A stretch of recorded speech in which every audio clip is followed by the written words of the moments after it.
Asia কাপে Bharat Pakistan match হয়েছে কয়েকদিন হলো, আর তারপর থেকেই গোটা দেশ জুড়ে একেবারে গেল রব। সেটা তো হওয়ারই ছিল, কারণ মোদিজি বলে দিয়েছে যে পাকিস্তান আমাদের সব থেকে বড় শত্রু। মোদিজি বলে দিয়েছে যে ঘর মে ঘুসকে মারেঙ্গে। সেই রকম একটা সময়ে দাঁড়িয়ে, যখন মাত্র কয়েক মাস আগে অপারেশন সিন্দুর হয়েছে, একেবারে পৃথিবীর মানচিত্র থেকে পাকিস্তানকে মুছে দেওয়ার কথা চলছিল, সেই জায়গায় দাঁড়িয়ে হঠাৎ করে ভারত পাকিস্তান একটা সুন্দর ম্যাচ হয়ে গেল।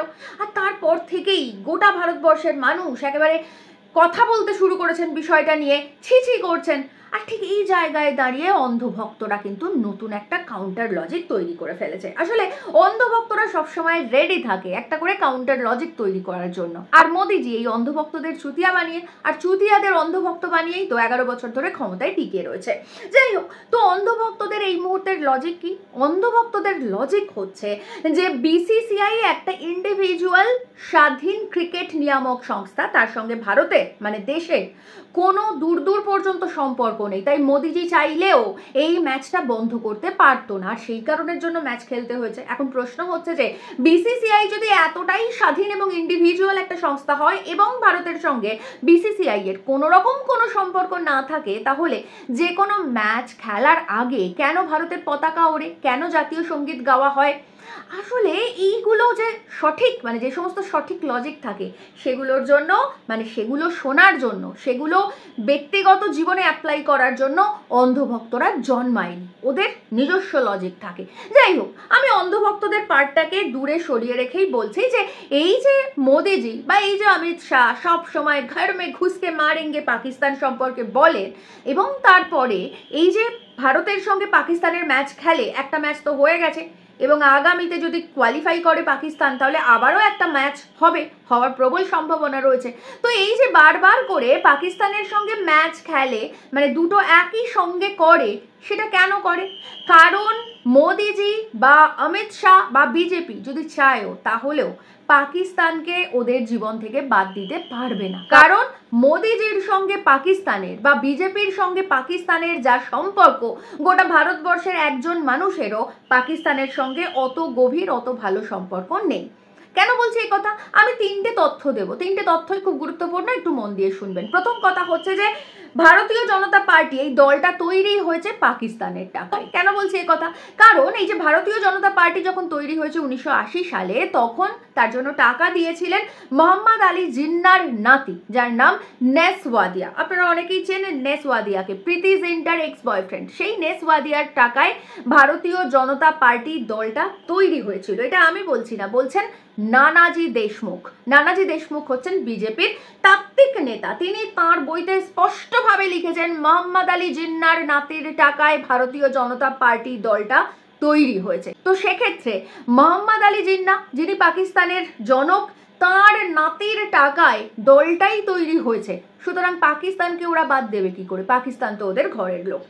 এবার আসছি সেকেন্ড পয়েন্টটায়। মাত্র 1 বছর আগে আদানির 4 জন এক্সিকিউটিভ পাকিস্তানে গিয়েছিলেন। কেন গিয়েছিলেন? কারণ পাকিস্তানের সঙ্গে আদানির একটা চুক্তি হয়েছে। আদানির যে পাওয়ার প্ল্যান্ট, সেই পাওয়ার প্ল্যান্টের 400 মেগাওয়াট বিদ্যুৎ পাকিস্তানকে বিক্রি করবে আদানি। আর সেই নিয়ে কথা বলতে 1 বছর আগেই আদানির এক্সিকিউটিভরা পাকিস্তানে গিয়ে পুরো ডিল সই করে এসেছে। এই মুহূর্তে দাঁড়িয়ে বিভিন্ন অশান্তির কারণে সেটা স্থগিত হয়েছে, কিন্তু মাথায় রাখবেন ওটা ক্যান্সেল হয়নি। এবার তার থেকেও গুরুত্বপূর্ণ যে তথ্য, সেটা হচ্ছে যে এই পাওয়ার প্ল্যান্টটা, মানে আদানির এই যে পাওয়ার প্ল্যান্ট, যেটার 400 মেগাওয়াট বিদ্যুৎ পাকিস্তানকে দেওয়া হবে, সেই পাওয়ার প্ল্যান্টটা কোথায়?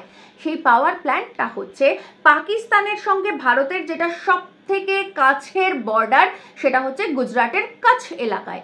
সেই যে গুজরাটের কচ্ছ এলাকা, সেই কচ্ছ এলাকার সোলার পাওয়ার এনার্জির বেশ কয়েকশো বিঘা জমি আদানিকে রাতারাতি আইন বদলে বিক্রি করে দেওয়া হয়েছে। মানে একেবারে প্রায় বিনামূল্যে আপনার আমার অধিকারের, আপনার আমার হকের জমি আদানিকে তুলে দেওয়া হয়েছে ওই পাওয়ার প্ল্যান্ট তৈরি করার জন্য। আর এভাবে দেশের জমি একজন পুঁজিপতির হাতে তুলে দেওয়ার জন্য রাতারাতি আইন পর্যন্ত বদলানো হয়েছে। এটাও কিন্তু আমি বলছি না, এই ঘটনাটা ঘটানো হয়েছে এত সতর্কতার সঙ্গে যে ভারতীয় মিডিয়া এটার প্রথমে খবর পর্যন্ত পায়নি। এই খবর প্রথম বেরিয়েছিল ব্রিটেনের গার্ডিয়ান পত্রিকায়।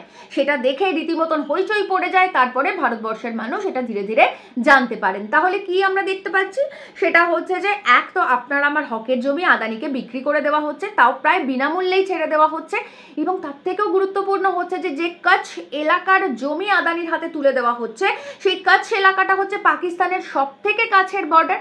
এমনই অবস্থা সেখানে আদানির পাওয়ার প্ল্যান্ট হয়ে যে এই মুহূর্তে যদি সত্যি সত্যি ভারত পাকিস্তান কোনো যুদ্ধ হয়, তাহলে ওই কচ্ছ এলাকায় সেনাবাহিনী ডিপ্লয় করার পর্যন্ত সঠিকভাবে জায়গা পাওয়া যাবে না। আবার তার থেকেও গুরুত্বপূর্ণ হচ্ছে ওই জমির উপরে, আপনার আমার হকের জমির উপরে পাওয়ার প্ল্যান্ট তৈরি করে আদানি এখন সেই পাওয়ার প্ল্যান্টের বিদ্যুৎ 400 মেগাওয়াট বিদ্যুৎ পাকিস্তানকে বিক্রি করবে।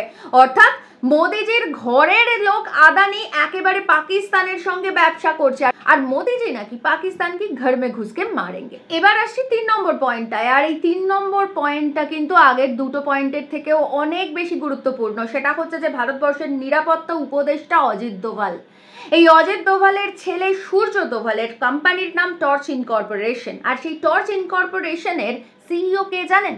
সৈয়দ আব্বাস আলী। এই সৈয়দ আব্বাস আলী হচ্ছেন পাকিস্তানি ন্যাশনালিস্ট, অর্থাৎ একজন পাকিস্তানের মানুষ যিনি জন্মেছেন পাকিস্তানে, এখনো রয়েছেন পাকিস্তানে, তার প্যান আধার সবকিছু পাকিস্তানের, সেই পাকিস্তানের মানুষ সৈয়দ আব্বাস আলী হচ্ছেন সূর্য দোভাল, মানে অজিত দোভালের ছেলে সূর্য দোভালের টর্চ ইনকর্পোরেশন যে কোম্পানি, সেটার সিইও। অর্থাৎ পাকিস্তান মোদি, অমিত শাহ, অজিত দোভাল থেকে শুরু করে আদানি সকলের ঘরে ঢুকে বসে আছে। তাই নতুন করে ওনাদেরকে আর পাকিস্তানের ঘরে ঢুকে মারতে হবে না, পাকিস্তানি ওনাদের ঘরে ঢুকে বসে আছে। কিন্তু অন্ধভক্তদের উদ্দেশ্যে আমি একটুখানি বলতে চাই, বিসিসিআই নয় একদম স্বাধীন একটা ক্রিকেট নিয়ামক সংস্থা, ঠিক আছে, ভারতের সঙ্গে ওর কোনো সম্পর্ক নেই, তাই পাকিস্তানের সঙ্গে দুষ্টু দুষ্টু ম্যাচ খেলছে। কিন্তু আপনারা এবার নতুন লজিক তৈরি করুন। এই যে মোহাম্মদ আলী জিন্নার নাতি নেস ওয়াদিয়া, যার টাকায় বিজেপি দলটা তৈরি হয়েছে, এই নেস ওয়াদিয়ার সঙ্গে ভারতের কিরকম দূরত্ব রয়েছে? যে আদানি মোদিজির একেবারে ঘরের লোক, কাছের বন্ধু, সেই আদানির সঙ্গে ভারতের কিরকম দূরত্ব রয়েছে, এবং তার সঙ্গে অজিত দোভালের ছেলে সূর্য দোভালের সঙ্গে ভারতের কতটা দূরত্ব রয়েছে, তার নতুন কাউন্টার পয়েন্ট তৈরি করতে শুরু করে দিন।